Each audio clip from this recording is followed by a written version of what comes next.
Emily just asked me if I've got a strap line and is it hype it up. So I'm going to start every episode now with hype it up. Hype it up, girl. And with a wee very visual. So visual. ASMR. Emily in the outdoors, welcome. Thank you very much. To the pod. So, bit of an odd one, Emily in the outdoors. Do you think? Emily in the outdoors. So we met when I did your spray tan. Yes. But how it all happened, saw me naked. I saw your boobies. But how it all actually happened was you messaged me like, I need a spray tan, I've got an event, can you fit me in? I was like, yeah, sure, gal, fitted you in. And then you put it on your Instagram and all of a sudden I had 5 million new followers and I was like, what just happened? Slight over-exaggeration, but this is the wonderful world of social media. Yeah. I put out a call out going, I need a spray tan, and I was inundated with people recommending you. So I was like, I need that girl because 1, she comes to my house, and 2, that's quite a lot of recommendations you got. That's weird. I know. I know who they all were. Like. So I did tell them how good you were, but you are so busy. I know. I've got Friday. I mean, this is not going to go out till like a few weeks' time, but this Friday I've got one space and I have no spaces till nearly end of July. That's nuts. It's nuts because wedding season, but I know, this is true. And people going on holiday, they want to look good for a holiday. And do you know what it is? I feel like my Instagram looks like I'm a bridal tannist and like I'm not. Just that time of year. I do anyone, but now I do anyone. But the only people that send me pictures are brides, so I'm like, I know. I look like a bride. But it was funny because you put on your story when you're out a run and you love my tan. It was like a selfie of you out a run. Like my friend Katie messaged that and went, "It's so refreshing to see non-bridal content." I was like, I just get a tan for running. That's all. Just wanted to feel glam in my legs out in my shorts. Honestly, it changed my life. I'm like, now I can see why it's so addictive. Because I just felt amazing. I know. Honestly, it was so good. You feel pure sculpty. Highly recommend. Hype it up. Hype it up. So that's how we met. Yes, that's and then when we were chatting away at the tan and I said I'd do a podcast and you're like, love to go on the podcast, and then all of a sudden we're on the podcast. Here we are. I know, I'm quite a quiet individual, but I'd like to chat. You're really shy. I'm really shy. Retiring. Yes, I was very shy as a child. Were you? Like painfully shy. Were you? Very. Because ginger. And I mean, I didn't get like badly bullied or anything. It was just more teasing. You were always different because of your hair colour. So you didn't really do anything to stand out. Like you would make yourself stand out. So I just was kind of quiet, wee Emily behind the scenes. And then, obviously you get a bit older, a bit more confident. You have to work. You have to be in with like different people in work. But then I would even say now, like, I wouldn't go back to my 20s because I don't think I was that confident then either. So I'm like 39 now and I'm going, I like this age. I like this kind of era of my life where you're just like trying new things and doing stuff. It's great. I love that. So you were a painfully shy child. Yes. Went into the workplace. So what we were doing, Emily in the Outdoors, isn't actually your full-time job. You still have a job, but this is like your sort of side hustle kind of hobby that's kind of grew into a business. Pretty much. So how did you go from, you still do work, but like how did you verge into this kind of like avenue that we're in now for the Emily in the Outdoors? Yeah, so the Instagram account Emily in the Outdoors was created because I had a normal Instagram account, but as my kids got older, so they're like 14 and 11 now, back then they just were like, I don't want to be on social media. That's a redneck, embarrassing, whatever you want to call it. That if the boys at school seen my eldest on when she was 4 on my Instagram, they might screenshot it, send it around to school. That's just horrifying for a teenager. So I was like, but I still want to share stuff. I still like the running, still like doing all my stuff. So made Emily in the Outdoors, and it was just going to be like a hobby page. And then you start to like kind of see the good side of social media, like the running communities, the wild swimming community, and that's really what I was putting out. And then people were asking me questions about running because I've been running a long time. And then you start to like change your content a bit, be more information than just a blog about what I'm doing all the time.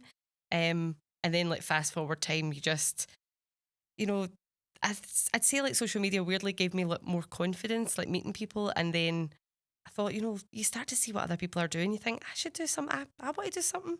why not do something? Yeah. And decided to do my run leader course, a run coaching course, and then I'd been doing yoga for years, but I don't look like a yoga teacher, and I'm not that flexible. So I used to be like a bit embarrassed telling people that I'm going to do yoga when I wasn't really, I would say, that good at it, but I knew it would help my running a lot. Yeah. So it was a kind of regular thing, and I thought, I'm just going to go. I love like being with people. I've found that that's my thing. Like I like being in like a community. I like helping people, especially women like maybe in their mid-30s and onwards, trying something new. And I thought I'd quite like to go to a yoga class that had somebody like me teaching it. Yeah. Because I'm not really that serious. Yeah. I'm not very spiritual, and I make jokes all the time. So I decided to do my yoga teacher training, and then that's now. Now we're qualified, teaching online, teaching in person, got 2 running groups on the go, work full time, 2 kids, and I'm a wife. Husband, yeah, all that. And I'm always trying to lose weight, get fitter, do fitness photo shoots. Add it to the list. What's next? What is next? Podcast, here we are. So were you always interested in like exercise and running? Like, was that always something that, or did you hit a certain age and you thought, I'm going to give it a go, and then you fell in love with it? Well, it's funny, like if you ask my family, they're always like, you were never sporty as a child. But when you think about it, like I'm almost 40. I'm 40 this year. Like I've probably been an adult longer than I was ever a child now. So you think, well, how does that define your life? So and a lot of people do say that, like, oh, I'm not a runner. Like I wasn't sporty as a kid, and you're like, who cares? So for me, I started running like a lot of people do to lose weight and to get a bit fitter, and then it sort of evolved into something when I moved over to this side. So I'm from Clydebank originally. I moved over to Cardonald to be with my now husband, and I thought I need a life over here. I don't want to hang about with his pals. They're lovely, but need my own group. I need my own life. Mm-hmm. I came from a single parent family where my mum was very, very focused on like you have to have your own money, your own friends. Don't want to just be left high and dry. So I just made pals at running, and then I had like the biggest social circle ever, being in a running group, and then I just loved it because you see yourself improve a lot. But I also got to like go to things that, different countries, run different races. I've ran like the London Marathon. I remember we went to Poland for a random race because EasyJet were doing cheap flights. And I was like, oh, there's a half marathon over there. Let's go there. You're off your head. I know. But it kind of opens your eyes a bit to what else is out there rather than just going to the gym, come home, and running just gave me a bit of freedom, especially as a mum as well. So you ran the London Marathon? I did, and it put me off running marathons for a few years. Because it was so busy, because it was hell on earth? It was my first marathon, so that's... I'd love to do it again, only just to go, right, have a different mindset, but that was my first one, so I was a bit like, oh God, I just need to run this distance. And, you train through a Scottish winter, you go to London, and notoriously it's always quite warm. Mm-hmm. And being a wee ginger. You're burning. I know. The skin is I'm like a wee vampire. I'm like, You're like something for Twilight. Exactly. Sparkling. Exactly. So, yeah, things like that has been a really good experience. And now I would class myself as sporty, even though I don't think you would look at me and think that. But having the stamina to run a marathon is wild. Like the marathon was just the weekend there, and all the videos and stuff, and there's people running up going, there was a woman I seen, and she like ran up, it was like mile 22 or something, she was like, I would not wish this my worst enemy. That was pure, gal, you paid to do that. I know, but I bet you ask that woman like after she's got that medal around her neck, and she's like, I love this. Easy. I've signed up for the ballot. It's addictive. Like the runner's high is a real thing. But I mean, I don't think anybody that runs a full marathon or ultra marathons would say they love every second of it. There's got to be bits, but I think it is that it's like an achievable thing. You can do a short space of time where, you get a reward quite quickly at the end. Like I know Emily in the outdoors, right? This is true. I hate hill climbing. I don't like climbing Monroes. I've done one in my life.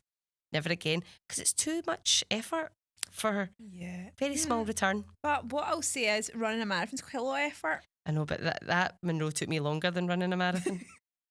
It was bloody long. So you said ultra marathon, and I was on your Instagram and I've got a note here. What is an ultra marathon and you're training for one right now? Yes, I've got 3 on the cards this year. I know. Is it more than 26 miles an ultra? Yeah, so an ultra is classed as anything more than a marathon, so the 26.2. So the one I've got in about 5 weeks' time is a 50k, so I think that's 32 miles or something. Oh, Gemma's face is a picture. And then I've got another 50k, which is in August time.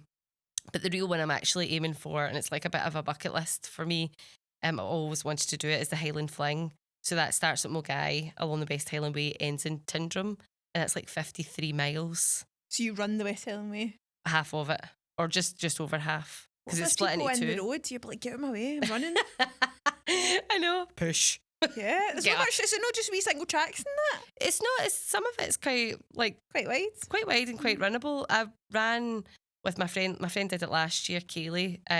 She did the West Highland Way, the full thing, so end to end, and I was her support runner, and we ran together from Glencoe to the end at Fort William, pretty much in the dark, from 8 at night till about 4 in the morning. I ran with her. No, she'd ran since the 1 o'clock the previous morning, and it was amazing. Like, honestly, I couldn't. And it's a different experience. Like, the marathon distance is great, but road marathons are so... People think they know all about marathons because they watch it on the telly. Mm-hmm. And you're like, it's still a lot, but ultra marathons seem to be... There's a kind of different outlook of it. It's like, oh, that's brilliant. Like, you're out in beautiful places normally, like in trails, hills, these type of things. Folk aren't really thinking about your time. No. For that. Whereas marathons, it's like... Yeah, you need to beat a time. You're not supposed to be about 3 hours. You're like, shut up. Yeah. Do you know what I mean? But as trail marathons, like, I wouldn't even... Right now, I don't even know how long it would take me to run 53 miles, but I'll give it a good go. Kiara, see, if I was doing a London Marathon, I'd probably still be running it the new, and we're on Tuesday. Oh, I just remember at the London Marathon, like, by the time I go... So when I did it, there was 2 starts. I think there's 3, maybe 4 now. So when you start, it's really busy. But you get to a certain point where the next start to join your race. So they're coming in at a different angle from the start line or whatever. So you're maybe 3-4 miles in. Another start line begins to join. You go, Christ almighty, I've never seen so many people. And then you get to places like Tower Bridge and the place is just rammed. And the bridge feels like it's moving. There's that many people because it's just really loud and stuff. But then it's like midday by that point and the heat is on you. And then you're going into like Canary Wharf. London Marathon is amazing, but there's a lot of it that's not that scenic. Yeah, Canary Wharf probably not. That's just buildings. But funnily enough, and I don't know if this is, but it's relevant to London Marathon, so I haven't run it since. But I did go down and do the virtual London Marathon. So you can basically get the medal, the T-shirt, you get it a couple of weeks later. But as long as you run a marathon that day, the same day as London Marathon, you'll get your medal, your T-shirt. Cool. It's called like London Marathon My Way, so you can run whatever. But I went down to London that weekend and met up with a group just after midnight at Buckingham Palace, and we ran the London Marathon in reverse. So finished. I didn't tell anybody apart from like my best pal that I was going. So my husband didn't know. Nobody knew. Where did they think you were? Well, they knew I was in London. Sneaking out in the middle of the night. In the middle of the night. EasyJet flight. And they knew I was going down for I was meant to go down with my friend and she ended up not being able to go. So I just went down myself and I'm like, I'm just going to go. The London Marathon's on. Who cares? Like, just have fun. Yeah. And I just went and met these bunch of strangers from the internet. Emily, you could have been stolen or anything. I know.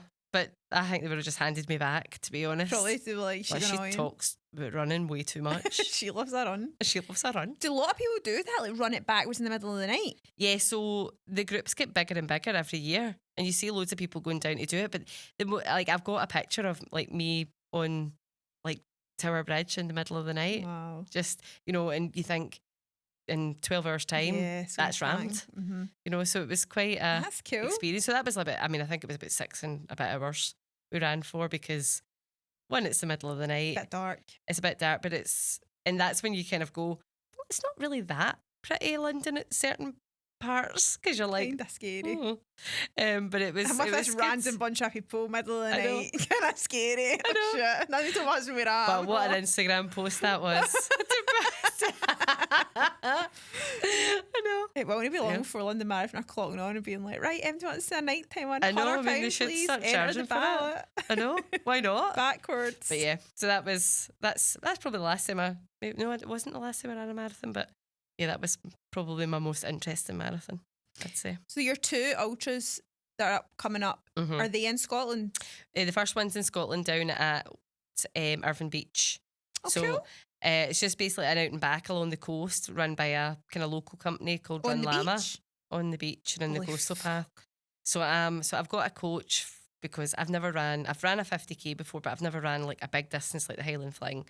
So I was like, I'm getting a coach this time to help me because I'll either do too much too soon or I'll just panic for the next 6 months. And I had a moan to her. I'd say a moan, maybe like a more conversation about, oh, I'm worried about what if the weather's terrible because there's nothing to shield you on the coast. Mhm. And she was like, you can't control the weather, so put out your mind. And I'm like, oh, okay. I know it'd be pure windy and you're blowing a gale. It could be absolutely stunning, or it could be. So it starts, and that's the other thing. So it starts at like 10 o'clock at night. So it's called Sunset Ultra. So I start running when the sun goes down, and hopefully finish when the sun comes up. Your face. You love running in the dark. I know. I don't really. There'll be no lights on the beach. Do they put up lights? So there'll be enough of us, I think, for head torches and like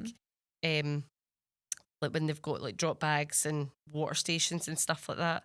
But I've got a really good head torch, and that was something that I learned on the West Highland Way last year with my friend, is that she had the best head torch I've ever had. So I bought hers because I was like, it was like a football field lit up. Whereas the cheapy one I had from Amazon is fine for like when you're out in the pounding the streets of Paisley at 6 a.m, but in the middle of nowhere, no. Yeah, with holes in the ground and all that. So no yeah, ideal. So that's. And the other one is in the Peak District, down at the Peak District, wherever that is. In England somewhere. I know. I'm sure it'll be fine. I'm sure I'll find really cool. You're in 3 in 1 year. I know. But I didn't do anything last year. I did my yoga teacher training last year. So I really, apart from doing the Edinburgh Half Marathon, I didn't really do anything else. But I think I'd knackered myself out the year before because I did like 3 marathons that year. Wow, you love a marathon. I know. I do. I like running long distance. Yeah. It's because I've got 2 children. You run away from them. Yeah. Get it. But I'm not a really, like, I wouldn't class myself as like a fast runner. So I do feel like I enjoy the longer distance. I feel like I'm stronger over longer periods of time rather than short bursts. And I don't like to be in pain. No. You know. So what's the actual reason that you love marathons so much? Like, how did you actually get into actually love doing marathons? Because I feel like you're just born with that. Like, no, you're definitely not born with it. Maybe she's born with it. Maybe it's escapism. Maybe it's escapism. Yeah, I mean, so like running wise, yeah, the reason I really liked running originally was because I saw like my improvement coming quite quickly. You know, I'd been going to like aerobics classes for years and you don't really notice any difference. But running, it was like my very first run, which before Couch to 5K, was an app. I don't think my phone actually had an app when I started running. So I went out and ran like to a lamppost, or I thought I would go out and run to this Madonna song, and I couldn't even make it to when she started singing. That's how unfit I was. Like, I was like, oh my God. But then see over the course of like a week or so, I'm like, oh, I don't need to stop. Yeah. At that first lamppost, I can go to the second one, and seeing that progression. So it was that kind of buzz that I really like from running, is that you can always kind of surprise yourself by like doing other things. But then I think the longer I was going out running, I was just enjoying like listening to a podcast, listening to music, meeting other people, chatting away, you know, and running's really helped a lot through my entire life. Like, you know, having kids, just, you know, I love being a mum, but I also like having my own life as well. And that's me. The running's me, you know, and that's where so many of my friends come from as well. Yeah. Your community of runners. I know, I just love it. I'm so proud of it. All my little run groups. They're the best. Because, so see the 77 Run Club? Yes. Did you set that up? Yes. That's hilarious because I seen that ages and ages ago, like when it must have just got set up, and I was sure, whoa, that's cool. Like, not that I would ever run, so I can't run lane for myself. But then now it was you, and I now know you. I know. So that was funny. Like, I think that came about because of like social media again. Like, I got approached by the cafe owners, and they were like, "We really want to have a run club. Would you run it?" And I'm like, "Yeah," because I'm thinking Paisley's a great wee place, but it actually lacks a bit in terms. It's got like a couple of little ones, and before lockdown, they had like not Jog Scotland, like jogging buddies ones, but they all sort of fell away after. Some of them are still going, but you know, for a town like Paisley, I felt like there should be more. And then I started the Wednesday one first, so that's like the Barshaw Runbirds, and that's just for women, and it's just a real social run. But I always like the thought of the Sunday long run, and then when the cafe talked to me about it, I was like, I'll do it. But they're very cool. Like Scott, who is the owner, is very, very good. Like they're great at hosting us, but he's also great for doing like do what you want. Like don't, you know, he's happy to be asked and consult, but he was like, you take to do with it. Type thing. Yeah. You can call it what you like. And he had already had a logo design, but he went, you can use it or you can call it anything. I don't mind. And it was very, very chill. And I feel like well, my husband might disagree, but I'm not overly like, I want it to be called Emily's Run Club or anything. I was like, no, I quite like the 77 Run Club. It sounds like it's been established in 1977. You know, it just seems kind of old school. And I wanted something that would attract different runners. So obviously I've got a very female-led following, which is great. But the first couple of weeks, there were just women. And I think one man did turn up and then left when he saw there were so many women. Oh, no. Do you think it could be a guy's dream? But then it's like, maybe not. Intimidation. And so I was like, I'm going to have to get like stooge men to come along, even if they don't run, just to pose in the photograph. And Scott, who's the owner of the cafe, he came along and some of his friends. And then it's grew. Like, I know I'd say it's pretty evenly split, maybe more so in terms of men now. But I'm like a proud mother when I see that group, because they obviously tag the group, the Instagram page when they go out together, and seeing them being friends now, I'm like, oh, it's my boys. Mommy's proud. So that's on a Sunday. That's on a Sunday, 8 a.m. And funny story that Scott at the cafe was like, who's going to come at 8 o'clock? And I went, Sunday. If you build it, they will come. They will come. And he wanted to give them a coffee first, and then they could go out running. And I was like, they're going to put their pants. Yeah. So I was like 8 o'clock, and the cafe gets really busy at like 10-ish for brunch club, you know. And I was like, 8 o'clock, we go for a run for about an hour-ish, get a coffee, and then everybody can go. What really happens is we go for a run, get a coffee, and then spend about 3 hours there chatting. Is there loads of people? Like, yeah, so like Sunday there, it was a wee bit quieter because it was raining, you know, fair weather runners. But usually we get about 40 odds that come, yeah. So we're probably, our highest has maybe been about 60. And things like the Paisley 10K, the Glasgow Half Marathon, pushed that up last year because so many of them are training, and I set the route, so I usually have a couple of alternatives. Like, I either say you can go out and back, so you can run whatever you like. You can we usually have like 4 miles, 6 miles, 8 miles as your options, so that people can just choose what they want to do, download it and go. Do you ever have people come that are like really nervous? It's like their first kind of time. They're trying to get into running. All the time. And like, I can't run, I'm scared. And then quit.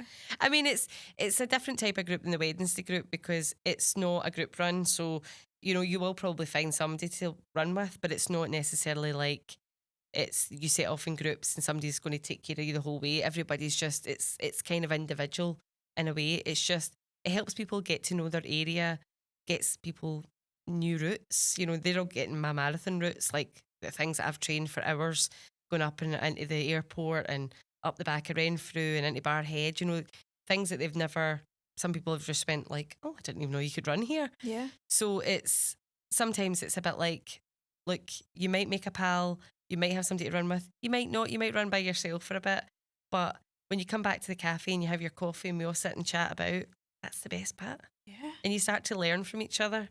Like, people are doing the Edinburgh Full Marathon this year that are in the group. They're all learning from each other. People are being inspired by each other. I mean, it's nice. really lovely. Like, and it's built a community of like your original community of your running, and then now you've got this one, you got the Barshaw Birds. Like, it's all kind of growing. It's great, and I seen how much a run club helped me back in the day, and you think, you know, people will come and go. That's just natural. Like, I came and went from my run clubs, but it's there and it's free. Both of them are free, and the coffee is free. The roll is not, if you want a roll.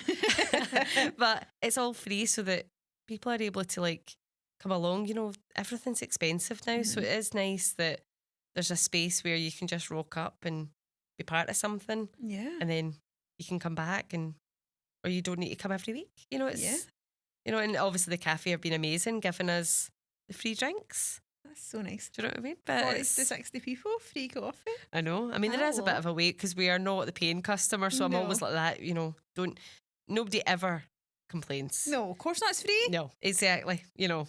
And that's what I did say to Scott when we first started. I was like, you'll be surprised what people will turn up for free. Yeah. You know what I mean? If there's 100%. A free drink going, it's happening, and the coffee is amazing. So yeah, I love Café 77. It's so good. It's so good. And they've got that new menu now, and I'm like, oh, don't look at it. Honestly, I need to go. I've not been in ages. I know. And you know, I don't know how I know this, right? And it's kind of stalkerish that I do know this, but like people that own it, they have 2 GSPs, the same dog I have. Yes. And my dog is like, GSPs are really not rare, but like you never really see them about. Mm-hmm. And then I think I seen a picture or something, or somebody told me or something. Yeah. And I was like, I know. It's funny, I think one of their dogs is the mum of the other dog. Oh. Ken could have a GSP friend. Because we were out ages ago, I should remember, like some start of this year and last year, I'm not sure.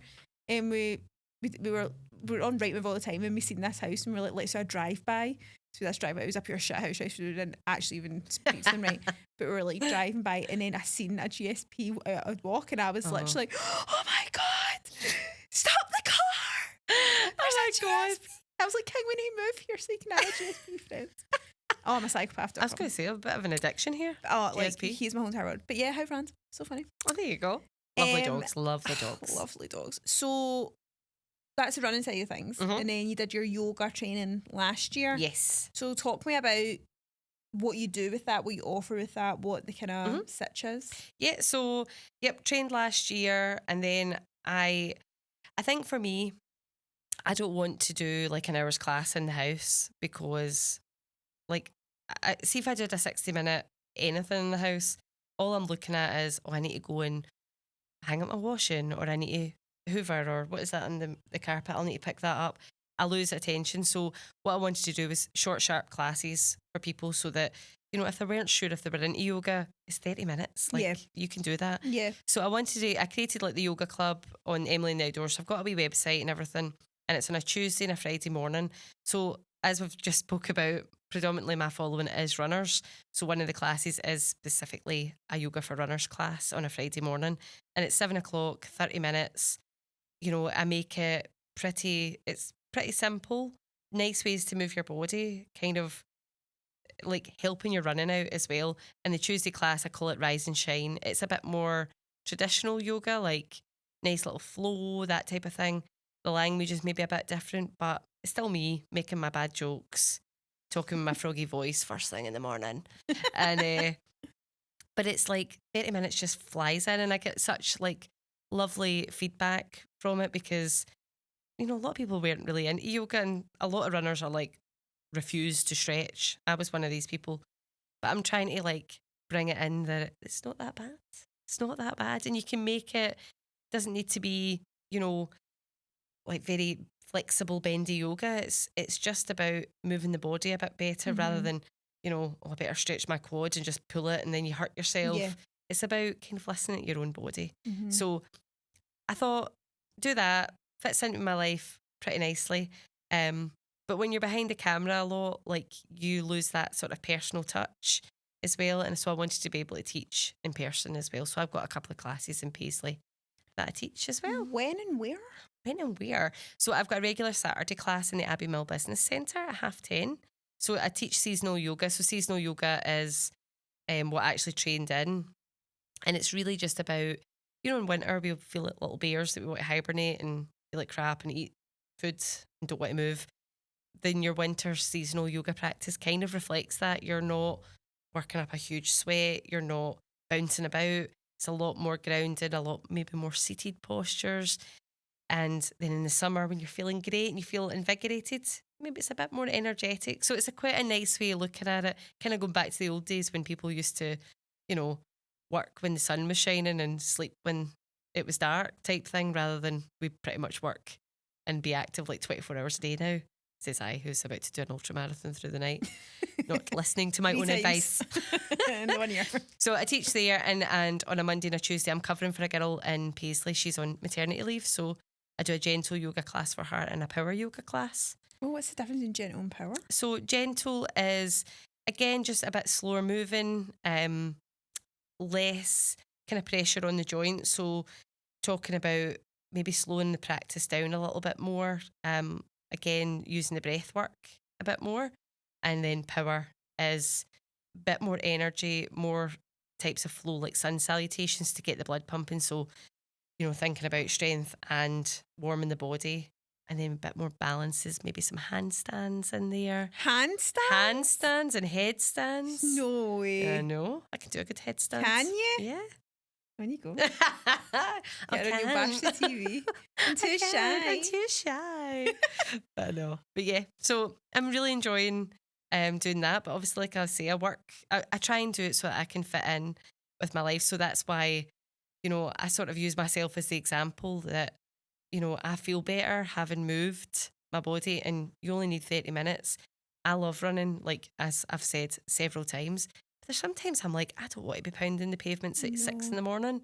But getting up and moving instead of up, kids up, getting stuff done, pack lunches done, moving, get out the house, you can end up being a bit like you've not really properly moved your body, and you're just end up a bit like a bit decrepit. You come back in, I sit at my desk, hunched over. There's a niceness about moving your body kind of intuitively first thing in the morning. God, I sound great, didn't I? You sound brilliant. I know. You're My smashing God. this. Where'd I sign up? Sign up, girl.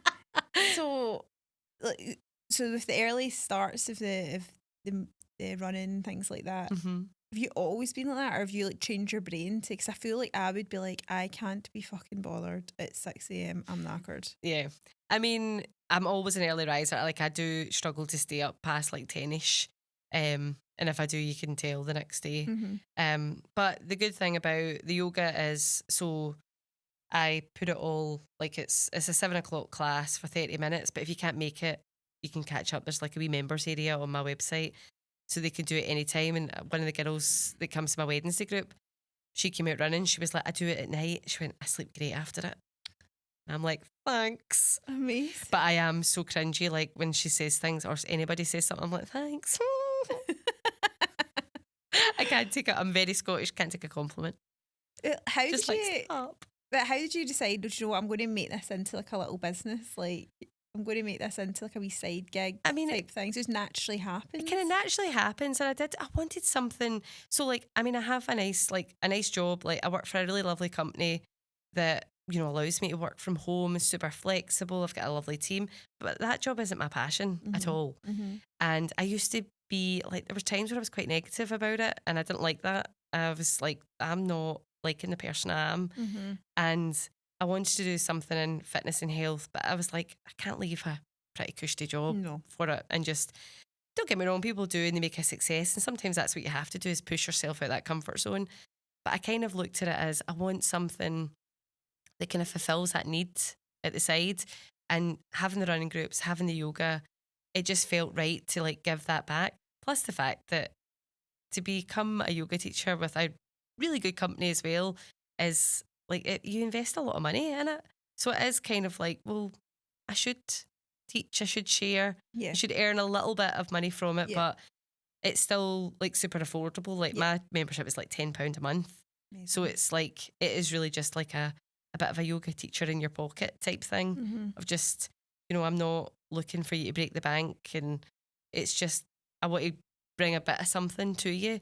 And the fact that I offer like the free running clubs as well, it's sort of a yin and yang type thing, that type of way. But I do find that I'm a totally different person in work now, because I just treat work as my work. I go in, enjoy it, have a good time, like my colleagues, but my passion is outside that, and that's a nice balance for me. And I suppose instead of quitting your job, going full in on the fitness, the run clubs, Yeah. the yoga, making a business out of it, and then being stressed about, oh, I need to earn this such money to pay my bills, and then it's not really a love anymore, I suppose. It's more of a stress that This you is didn't it. need. I know, and my husband's self-employed. He's a tiler, GJ Tiling, and you know, Hype so it up. it's a lot. Like, I mean, don't get me wrong. I think self-employed's almost the way to go these days. I think like there's so much more you can do being your own boss. And maybe if something had happened, like, you know, I've got friends who maybe they had been made redundant, and it kind of gave them that push. At the moment, I just don't feel like I'm there, and I feel like my family's still young enough that I'm like, I just want the security of my own job. And things are working quite nicely now with everything. So I feel quite relaxed about it all. I would like my content to be better, I have to say. Your content's great. You Help see, me. you mess with us for your shop, you're doing fine. My problem is I'm an overthinker, a worrier. So things like, you know, the run clubs and all that, I worry that, you know, does everybody like it? Will they still come? You know, then it's like the yoga. Oh my God, did everybody hate that? Did I make too many jokes? I mean, I just worry all the time. I shouldn't, and I overthink it. Scottish thing. Oh, it's a total Scottish thing, total West of Scotland That thing. is, I think like we're never good enough. Like never good but enough. we are, and nobody's thinking it. But in our own heads, like I know, 100%. I'm in my own head all the time. Yeah. Oh, totally. And I feel it's definitely changed me as a mum. Like, as in for the girls, I'm going, you can do anything. And I feel like that's one of the things that it sort of propelled me to do it. Going, Amy's my eldest is like in that stage where she's in S3. And they're made to pick subjects so early to define what they want to do for the rest of their life. And you go, I want you to kind of show, look, you don't need to be deciding. You can do something now, but you can change it in 5 years. You can change it in 10 years. So it's kind of important to me to go, almost put my money where my mouth is and be like, I don't want to sit here in 10 years and go, I could have been a yoga teacher for 10 years by now if I'd just done it then. Yeah. So it was kind of like a proof to myself and to them, like, don't worry about being stuck in a box. You can do whatever you like. You can. I know. You do, yeah. I know. So this deep. is what amazes me about like social media and all the things now. I feel like there's so much more, and there's a dark side and there's a negative side, but there is also this, you kind of see a bit more, and some of it's not real, I get that, but there is that element of, there is things you could do out there. There's careers to be made in so many other different ways now than doctor, dentist, teacher, nurse, that type of thing. There's a lot more. There's so much scope and opportunity, and things are ever changing. And I think that's a lot like with social media. Like, what's the next? Like, AI's growing and growing and growing. Yeah. But there's so many things AI can't do as well. So the human side of things isn't there. So it's like, well, where's everything going to end up, and what are we all going to be doing? And I know. I always think it's like a bit of a vicious circle in a way. It's like it'll go in AI, and then it'll be like people will be desperate for real stuff again. And I feel like that's kind of coming through a wee bit. Like, I feel like sometimes you watch things and I go, I'm much more interested in the kind of harshly edited things than the super slick. I know. Because I'm going, oh, how long did that take you to make? Or you didn't make that. Somebody else did that. Me, probably. Yes, exactly. But I said I was at a client yesterday, and she was all stressed out and like sort of worried about how the day was going to go. And I was like, "Yeah, you're fine. Like, don't worry." And it was like not mistakes, but random bits happening. And I was like, "Do you know what? We should get this. This should be the actual content that goes out, because the non-polished, this is hilarious. Like the things that go wrong. I know. Because people are going to be more engaged with that. Like, that's real. That's happening to me in my business, or it resonates with me. Like, oh my God, like I would say, not saying like, oh, be Nancy negative on your social media or anything, but I remember like doing that when I was getting ready for that photo shoot that you spray tanned me for. I mean, there was a moment in that week, so I was doing like a bit of a 3-week countdown, 20 days to go or something. And I was trying to be like, right, do a daily weigh-in, show people what I was eating, what I was doing. And I started to like properly self-sabotage myself. I started to like binge eat. It went like for over 2 days, and I felt awful. And I put it on just to go, I can't share how I'm feeling today because I can't share a picture. I'm like, I feel rubbish. I've just totally gave in to just every little whim today. And so many people were just like, oh my God, that's me. That's what I do. Or don't worry about it. Like, we all have that. Just and some great advice. And I was just like, this is amazing. Like, people really respect being honest rather than be like, look at my great run. I know. And sometimes you do need that. Ultra. Exactly. But other times you're just like, that was crap. Yeah. And that's real life. That's real life. Because that Philly Bowden just did the London Marathon. It didn't, she keeps talking. Took the big swing. It didn't work out for her. She was aiming for 2:23. She got 2:30, which obviously is still amazing, but kind of knocks her out for like certain championships. But she was so honest after, going, yeah, I didn't get it. I tried though. I had really tried, but it just wasn't there. And you kind of respect somebody going, instead of trying to be like, oh, this went wrong and I had a bit of a sore leg before and didn't want to tell you, but she just was like, just didn't happen today. That's it. Bad day at the office. The end. I'll move on. Whatever. And folk were like, oh my God, I love you. They love her more than like Eilish McColgan right now, because she's kind of speaking how a lot of people feel after things like that, going, I didn't go the way I wanted it to go. And I'm disappointed and owning the disappointment. So yeah, sorry, it was like a random tangent I went on there. Not at all, because that's the thing. Like you look and say, oh, look at that person, they get so such and such time. Then you can maybe compare yourself to that, and then that can go negative instead of actually going, no, they've did so much. They've been through so much trauma issues with their training, and they just had a good day. Exactly. And, so it doesn't mean that you didn't. No. Like, it's just different. I get a lot of comments about like how I fit everything in, and sometimes I'm like, yeah, but you don't see my bathroom right now. You don't see the washing pile. Like, that's the thing. I'm like, I do prioritise probably going out to run before things, and but it's because I know what I need to do, and I live in a household that's busy, that you tidy up one minute and it's messy the next, but I know what I need to do to like help myself calm down, which is go for a run. But there's nothing about my life that's like perfect that like my house could do with a good makeover. I keep saying I'm going to get a skip and just throw everything out. You should. I'm ready for it. I keep seeing these things like people come at your house and they just got out your house for you. That's what I need. Here, there's businesses that do that, by the way. I know. Glasgow that does that. I was like, how much is that? Yeah, just be like, can't I get rid of everything? I know, because I don't really class myself as a hoarder, but I do love a coat and jackets. I love them. You're a jacket girl. I love them all. And I've got like ones I had from Topshop and the old Zara ones, and I'm like, can't get rid of them. But then when you're trying to like push your whole body weight against them to get something else in, might be that's a problem. Might be. When you order a new coat and go, oh God, I've already got that. I know, that's happened. I don't know why. I just love coats so much. Coats? I do love coats. I don't know why, because I literally wear the same things over again. It's like the way people have bags. Like, you love a coat. Yeah, I've got like one bag. But it's just on display. And then there's all the running stuff as well. Aye. So yeah, that's just, I do love shopping for running stuff and coats.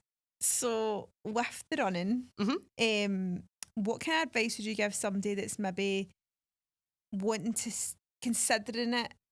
Right, facts. Right. What kind of advice are you going to give me? Right. I have no stamina. I go to circuits, right? Lift things up, put them down, push things, pull things, easy peasy. Right. Right. And the circuits they bring in the treadmill. Whoa. No. I'd say that's the first mistake. Don't go on a treadmill. Right. First mistake. No, treadmills are fine. But to me, I feel like, my advice to anybody for running, if you want to run, if you want to do it, just start. Like, don't wait until Monday, or don't wait until you are fitter or you've lost that, half a stone that you need or anything like that. Things that I hear all the time. Just go for it. There is so much out there. Like, you don't even need to pay for it. Like, Couch to 5K, there's plans on the internet. And a lot of times it's just getting out and just giving it a go. There's like bits of kit that you could get swept along in the negative side of social media when you see things and go, but I need all this stuff to run. You don't. I'd say for women, a decent sports bra is the only thing I would ever say.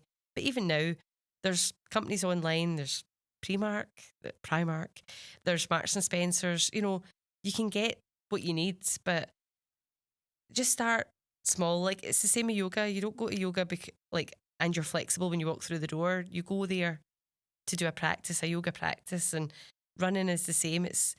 You don't expect, some people are great, but stamina is not always there right away. Everybody runs too fast at the start. Mm-hmm. Learning how to run easy is one of the biggest challenges.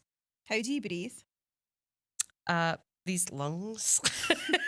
These lungs. Because I don't think I breathe right when I run. I'm like, So that's like a really, like, so some people, like I've got a friend who, she ran with a run club when she was younger, and therefore she's got one speed and it's fast. But over time, she's like, I can't run it. I can't maintain that speed, because that was her 800-meter race pace. And she's trying to run for 6-7 miles now, which is totally different. And we've been looking at zone 2 training for her. So her heart rate, bringing that down. If it starts to go up, you just start walking. You bring that breath down. One of the biggest tests is to keep your mouth shut when you're running and breathe through your nose. If you feel like you have to open your mouth and gasp for air, you're running too fast for that. So you need to try, like, your heart's a muscle just like anything else. Almost try to train it to go, this isn't straining yourself. Like, this isn't running at full pelt. We're just out for a nice jog and keeping it nice and calm. But that's why the Couch to 5K is amazing. And like I say, I didn't use Couch to 5K, but it was like lampposts I used. So running to a lamppost, walk to the next. And then Couch to 5K is the same. It's like run for 20 seconds, walk for a minute, run for another. And you've got like almost like, you know, I think it's an 8-week program or something. And then it's like a graduate program they do after it. These things are fantastic. They play through your headphones and you just get out and just give it a go. Find a group, find a pal to be accountable with.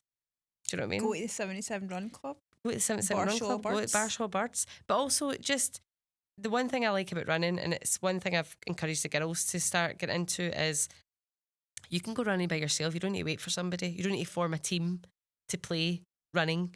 Don't, you know, like you would need pals to do football or netball with. You can just go out and run, and running could be with you for the rest of your life as a great coping mechanism should you be stressed, or it's just a great way to like see places. Like when I go on holiday, I always go a run before everybody gets up, and my husband usually goes, "Where's the shop then?" And I'm like, "It's up round the corner. I've already been out, found everything." I'm like, "If we go down this street, it takes you to the beach." And he's like, "Great, brilliant. I don't need a map. He's like, "This is great. Just follow her. She knows exactly. I've already seen it." So yeah, do it. Was it last year?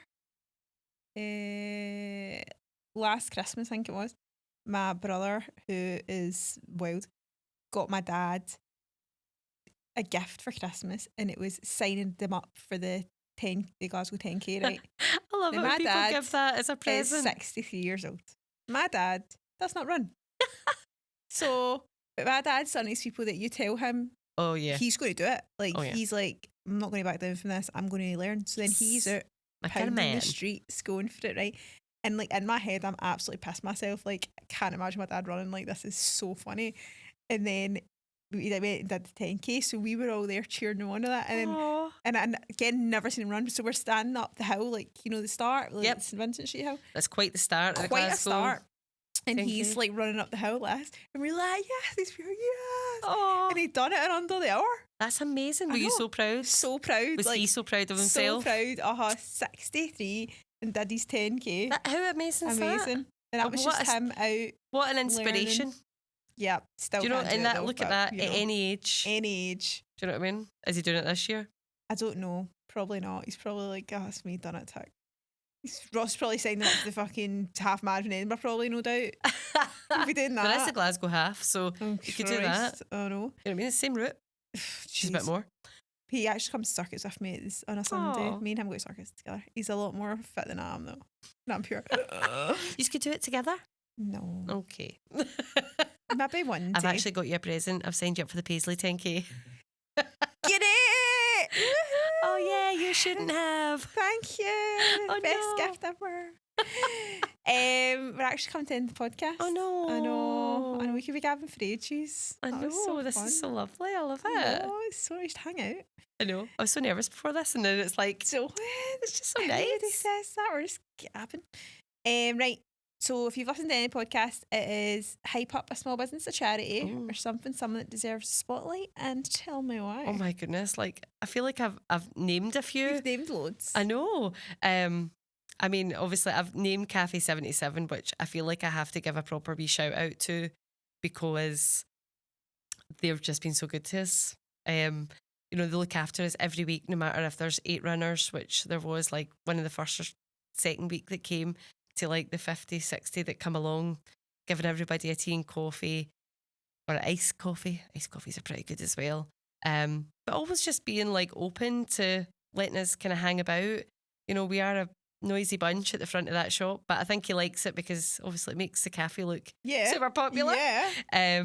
So they have been like awesome, and I'm really thankful like they reached out, because you know it was always a bit of a dream to do something with a local business, but like that you always kind of go, should I approach them? Will I wait? And when they approached me, but yeah, I would highly recommend them. And I'm going to mention another one because why not? Is a running related one as well, is Trail Goddess, especially because I've got a lot of women that follow me. They make a lot of running clothes for women, and they're based in, well, she's based in Dumbarton. Oh, wow. So yeah, she did really well. She's been to the National Running Show this year. She's only a year old. So it's a new company, but she's doing amazing, making kind of more colourful clothes for women out running rather than always sticking to black. And, you know, especially when you're out in the trails, you want to be nice and bright and colourful. Mm-hmm. So that was Leanne from Trail Goddess as well. So that's 2. Got it in there. Got it in. Amazing. I'll be tagging them in the post. That's awesome. You. Thank you so much for coming. Oh, thank you for asking me. Anytime. Beautiful. But everybody, please follow Emily in the outdoors. Contact her for any run-related, yoga-related bits and bobs. And please like, follow, share, subscribe. Tell the world. Hype us up. Hype up. Hype it up. Oh no, did we mess it up? I messed it up. We're doing it. Right. Hype it up. Woo, woo. It's a funny, Anna. That's so awkward. Thank you so much. See you next time. Bye.